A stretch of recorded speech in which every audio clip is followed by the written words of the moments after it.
అందరికీ నమస్కారం. ఆమంచి కృష్ణమోహన్‌ను వైసీపీలోకి తీసుకురావాలని వైవి సుబ్బారెడ్డి సంకల్పిస్తా ఉన్నాడు. అయితే ఆయన చేరికకు సంబంధించి కర్ణం ఫ్యామిలీ అడ్డుకట్ట వేస్తుందా? మొన్నటికి మొన్న ఆమంచి కృష్ణమోహన్ వైసీపీలోకి వస్తాడని అందరూ కూడా దీనిపై గందరగోళ పరిస్థితులు సృష్టించడం జరిగింది. ఆమంచి గనక వైసీపీలోకి వస్తే ఇప్పుడున్నటువంటి పరిస్థితుల్లో ఒక మంచి మాస్ లీడర్‌గా కాపు సామాజిక వర్గానికి సంబంధించినటువంటి వ్యక్తి. సో ఒంగోలులో అటు బాలినేని శ్రీనివాసరెడ్డి మరి జనసేన పార్టీలో స్పీడ్ అవుతాడు. జనసేన పార్టీలో బాలినేనికి మరి పవన్ కళ్యాణ్ కూడా బాలినేని నివాసానికి రావడానికి ప్రయత్నం చేస్తున్నారు. ఈ కోణంలో బాలినేనికి ఒక మంచి ప్రయారిటీ ఇస్తారు. మరి జిల్లా బాధ్యతలు కానీ రాష్ట్రంలో ఉన్నటువంటి పార్టీ కమిటీల్లో ఆయన ప్రయారిటీ ఇస్తారు. సో బాలినేని స్పీడ్ కు బ్రేకులు వేయాలంటే ఆమంచి లాంటి ఒక మాస్ లీడరు మరి వైసీపీలో కనుకుంటే కొంత ప్లస్ అవుతుందని వైవి సుబ్బారెడ్డి భావించిన వేళ చీరాల నుంచి తీసుకొచ్చి ఒంగోలులో బాధ్యతలు ఇవ్వటానికి ఆమంచి కృష్ణమోహన్ ఒప్పించే ప్రయత్నం అయితే చేశారు. సో అది అక్కడ ఉన్నటువంటి చీరాల కాన్స్టిట్యున్సీ ఇన్ఛార్జిగా ఉన్నటువంటి మరి కర్ణ వెంకటేష్ కానీ, అదేవిధంగా మాజీ ఎమ్మెల్యే కర్ణం బలరామకృష్ణమూర్తి కానీ ఆమంచి కృష్ణమోహన్ చేరికకి సంబంధించి వారు కొంత గురుగా ఉన్నట్టుగా కూడా సమాచారం తెలుస్తా ఉంది.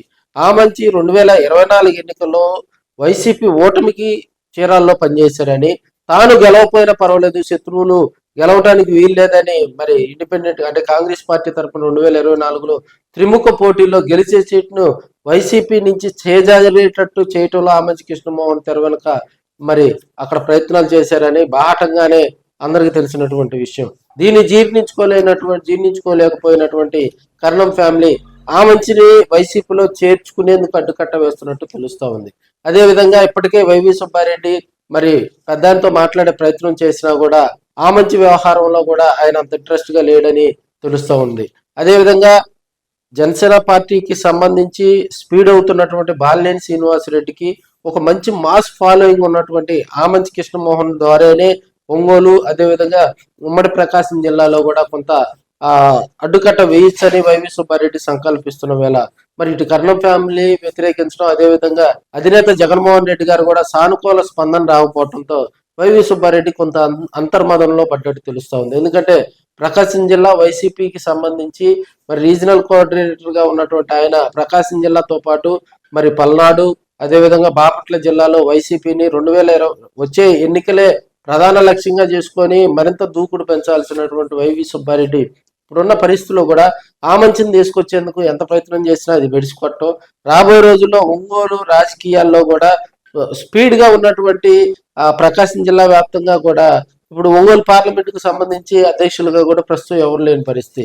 చెవిరెడ్డి భాస్కర్ రెడ్డి అరెస్ట్ అవటం, సో ఒంగోలు పార్లమెంట్ ఇన్ఛార్జిగా కూడా ప్రస్తుతం ఖాళీగా ఉన్నటువంటి పరిస్థితులు, ఇవన్నీ బేరీజ్ వేసుకొని రాబోయే రోజుల్లో మరి ఆమంచి కృష్ణమోహన్ తీసుకొచ్చేందుకు మరి పెద్దాయన కర్ణం బలరామకృష్ణమూర్తిని కూడా మనకి వైవి సుబ్బారెడ్డి గారు ఒప్పించే ప్రయత్నం చేస్తున్నారని, అన్ని అనుకూలంగా జరిగితే మరి ప్రకాశం జిల్లా వైసీపీకి మంచి రోజులు వస్తాయని, ఆమంచి లాంటి ఒక మంచి ఫాలోయింగ్ ఉన్నటువంటి లీడర్, కాపుల్లో బలమైనటువంటి వాయిస్ ఉన్నటువంటి లీడర్ గనక మరి ప్రకాశం జిల్లా వైసీపీలో గనక చేరితే రాబోయే రోజుల్లో వైసీపీకి కొంత ప్లస్ అవుతుంది. వైసీపీకి అటు బాలినేని శ్రీనివాసరెడ్డి వైసీపీని గందరగోళం చేసే పరిస్థితులు అయితే రాబోయే రోజుల్లో వాళ్ళ కళ్ళకు కనిపిస్తా ఉన్నాయి.